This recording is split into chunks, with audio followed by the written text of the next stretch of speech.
Que là, on en est à débattre de Camille. En fait, on fait le catalogue La Redoute là de toutes les tenues islamistes. C'est-à-dire qu'on se croirait en Arabie Saoudite, en Iran, au Qatar.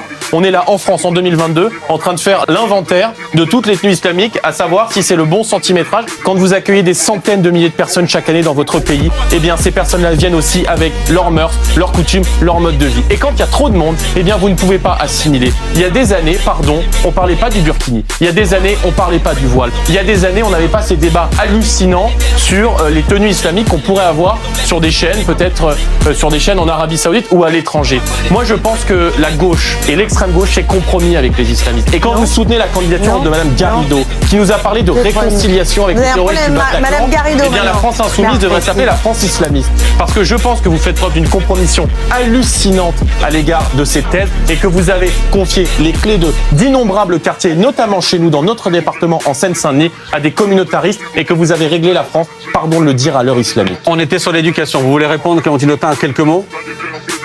Oh, comme c'est bizarre. Mise KO par le réel, si vous voulez, et par les faits qui tombent.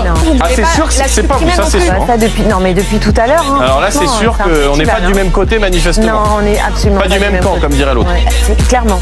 Parce que alors eux, liberté, égalité, fraternité, vous en faites des cocottes à papier. Ah bah vous, c'est délinquance, islamisme, communautarisme, indigénisme, là, ça tourne à plein régime.